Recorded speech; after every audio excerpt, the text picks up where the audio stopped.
स्वामी समर्थ जय जय स्वामी समर्थ।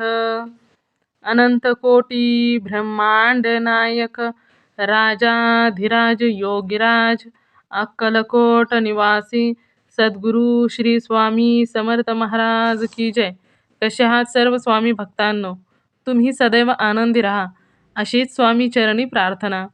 तुमच्या सर्व चांगल्या इच्छा स्वामी महाराज पूर्ण करोत आणि आजचा दिवस तुमचा आनंदात जावो अशीच स्वामी चरणी प्रार्थना। प्रथम तुम्हा सर्वांचं खूप खूप मनापासून स्वागत आहे माझ्या चॅनलमध्ये। मी आता तुमच्याबरोबर श्री स्वामी समर्थांचा एक सत्य अनुभव घेऊन आलेले आहे आणि हा अनुभव एका ताईंना गुरुचरित्राच्या पारायण चालू असताना हा अनुभव आलेला आहे। बघा, ज्यावेळेस तुम्ही एखाद्या देवांची सेवा करत असता त्यावेळेस त्या सेवेचं फळ हे देवाला देणं भाग असतं। मग ते काहींना पटकन मिळतं तर काहींना उशिरा मिळत असते। या जगामध्ये खूप लोक असे आहेत की ते देवाला किंवा देवाच्या अध्यात्माला अजिबात सुद्धा मानत नाहीत। त्याबरोबरच त्यापेक्षाही कितीहून जास्त तरी अशी लोक आहेत की देवाला, देवाच्या अध्यात्माला, देवाच्या चमत्काराला, देवाच्या अनुभवाला ते मानत असतात। देवाचा साक्षात्कार हे देखील त्यांच्या आयुष्यामध्ये खूप मोठा प्रसंग घडत असतो। देव, ईश्वर, भगवान म्हणजे काय तर ज्यावेळेस आपल्यावर एखादं संकट येतं, ज्यावेळेस आपण एखाद्या अडचणीत सापडत असतो, त्यावेळेस आपल्या विचारांच्या परे एखादी गोष्ट घडत असते, त्यावेळेस तिथे ईश्वर, देव, भगवंत हे साक्षात स्वरूपात असतात आणि त्या संकटातून, त्या दुःखातून आपल्याला ते सहज अलगद बाहेर काढत असतात। त्यावेळेसच आपल्याला भगवंताची, ईश्वराची अनुभूती होत असते। आता मी जो तुम्हाला स्वामींचा अनुभव सांगणार आहे ते ऐकल्यानंतर तुम्हाला देखील क्षणभर विचार करायला लावणारी गोष्ट आहे। त्याबरोबरच कितीही हुशार असला तरी देखील त्याला 5 मिनिटं विचार करायला लावणारा हा सत्य अनुभव आहे।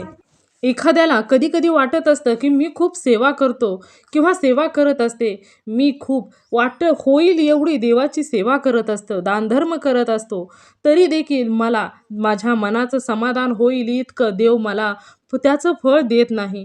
परंतु काही गोष्टींना वेळ लागत असतो, काही गोष्टी आपल्याला आपण जेवढा फास्ट विचार करत असतो त्यापेक्षाही जास्त कमी वेळेमध्ये होत असतात।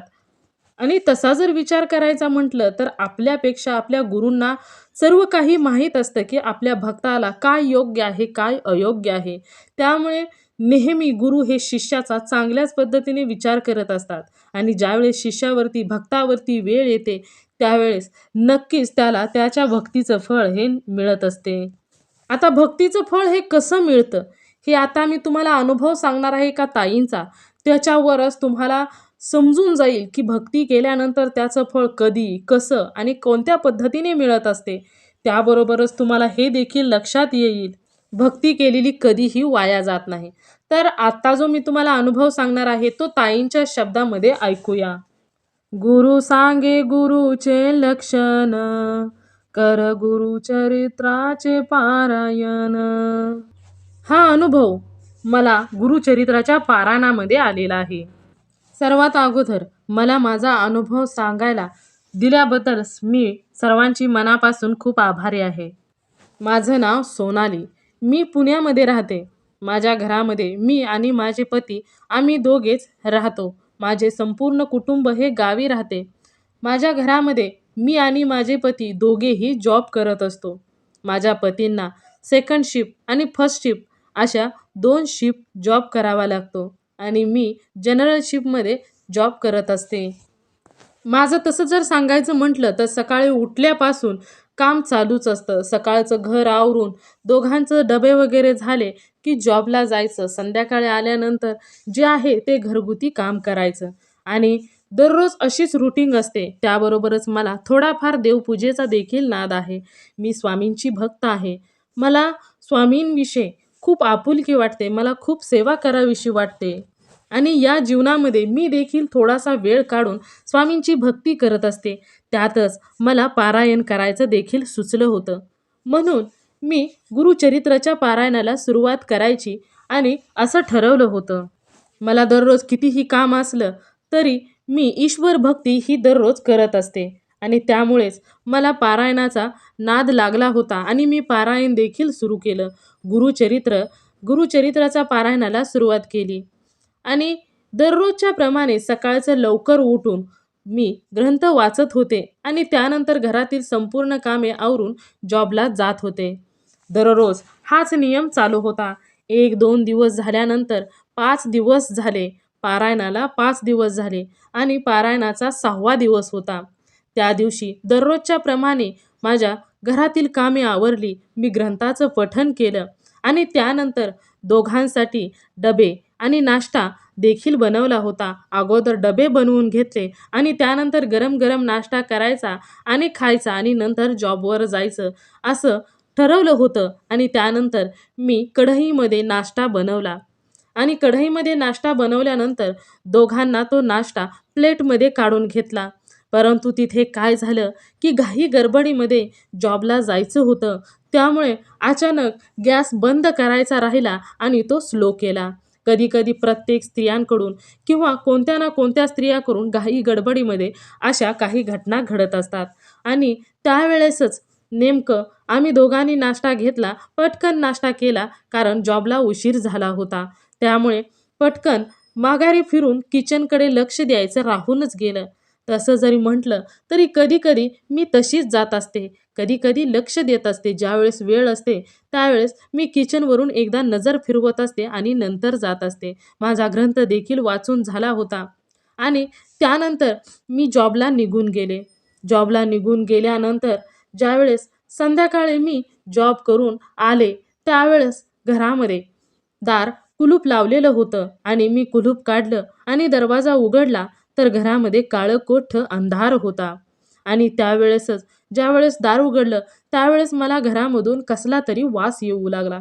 त्यानंतर मी दरवाजात आतमध्ये गेले तर संपूर्ण घरामध्ये अंधार पसरलेला होता आणि मला वास येत होता आणि वास एवढा भयंकर वास येत होता की मला काहीच सुचलं नाही.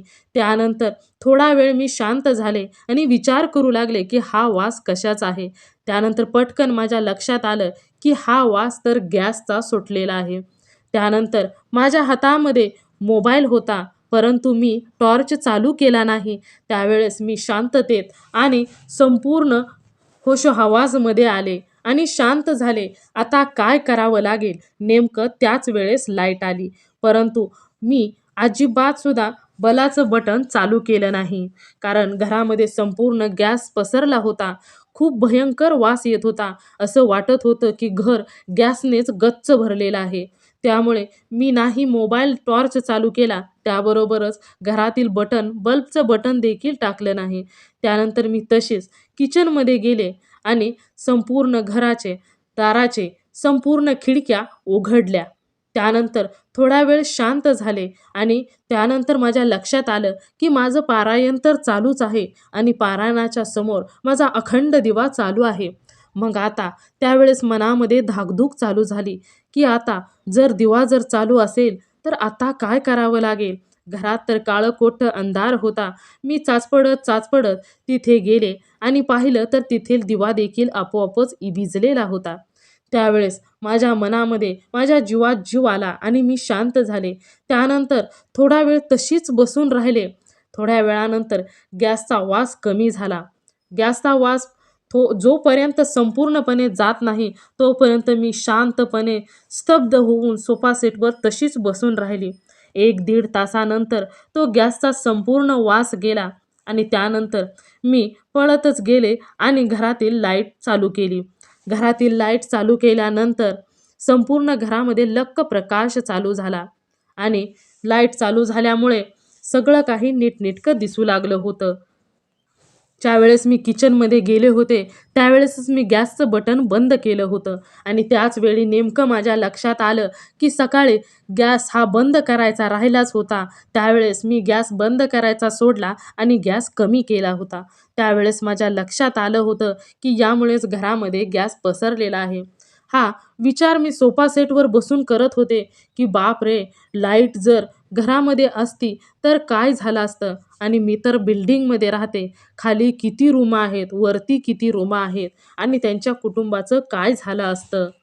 त्याचबरोबर माझ्या डोक्यामध्ये एक विचार मला त्रास देत होता की अखंड चालणारा दिवा विझला तरी कसा? त्यामुळे मी घरामध्ये लाईट लावून झाल्यानंतर पटकन पारायणाच्या तिथे गेले. त्या रूममध्ये गेल्यानंतर मी पाहिलं की दिव्यामध्ये भरपूर तेल होतं, तरी देखील दिवा विझला होता.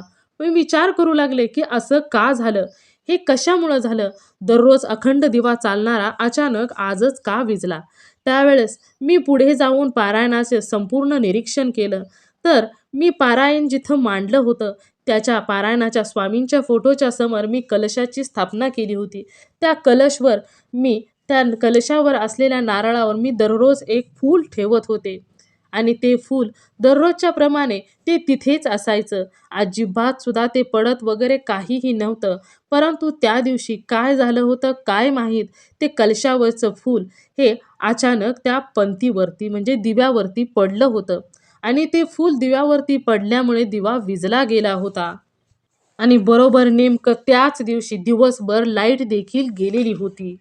मी खूप घाबरले होते. माझ्या मनामध्ये खूप शंका येत होत्या. परंतु ज्यावेळेस मी शांत झाले, मी स्वामींच्या समोर बसले, पारायणाच्या समोर बसले आणि त्यानंतर माझ्या सर्व काही लक्षात हळू येऊ लागले, की माझ्यामुळे घरामध्ये गॅस संपूर्ण पसरला होता. परंतु माझ्यामुळे हे बिल्डिंगमध्ये राहणाऱ्या लहान-लहान मुलांचं, त्या कुटुंबाचं, त्या परिवाराचं काय झालं असतं? माझ्या एका चुकीमुळे माझा तर संसार उद्ध्वस्त झालाच असता, परंतु त्याबरोबरच इथे राहणाऱ्या कितीतरी परिवारांचा, कितीतरी कुटुंबाचा संसार उद्ध्वस्त झाला असता. माझ्या घाईमुळे, माझ्या गडबडीमुळे कितीतरी लोकांना खूप त्रास सहन करावा लागला असता. असा विचार करूनच मी खूप घाबरून जात होते. मला खूप अस्वस्थ वाटत होतं. परंतु मला वाचवलं. स्वामींनी त्यांचा शब्द पाळला, "भिवू नकोस, मी तुझ्या पाठीशी आहे." त्यामुळे स्वामी सदैव माझ्या पाठीशी राहिले आणि एवढ्या मोठ्या संकटातून मला बाहेर काढले. बघा, नेमकं त्याच दिवशी लाईट गेली, ज्या दिवशी माझ्याकडून गॅस गॅस चालूच राहिला. त्याच दिवशी नेमकं दिवसभर लाईट गेली होती आणि मी कामावरून, जॉबवरून घरी आल्यानंतरच दीड तासानेच लाईट आली.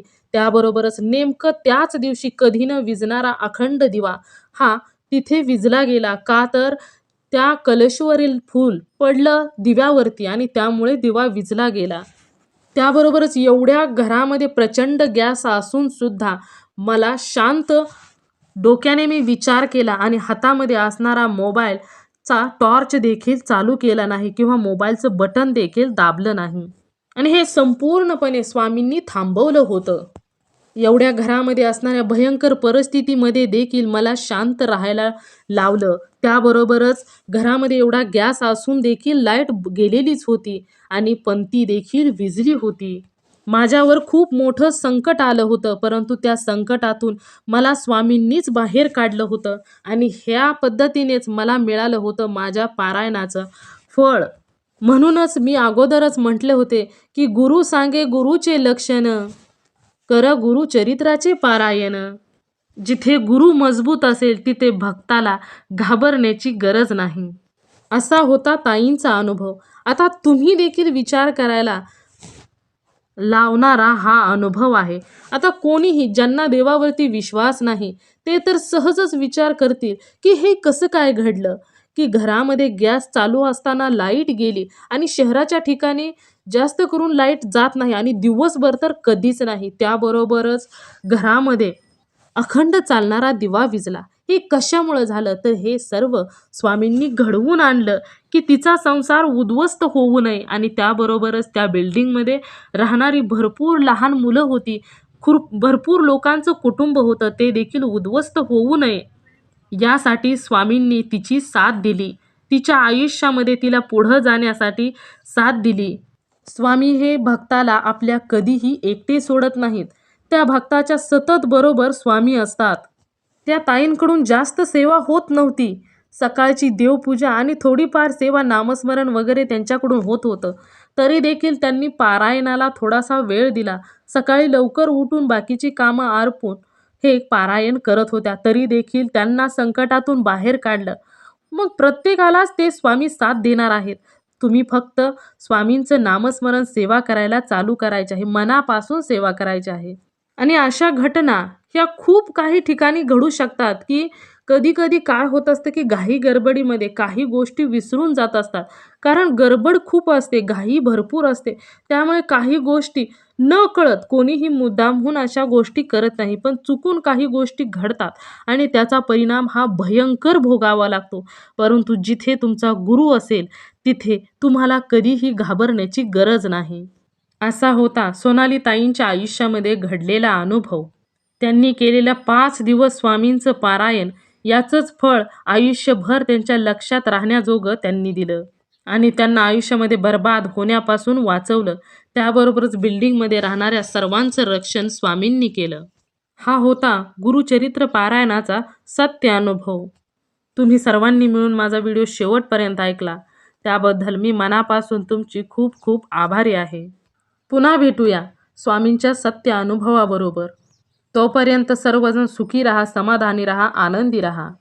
सर्वांना श्री स्वामी समर्थ. जय जय स्वामी समर्थ. धन्यवाद.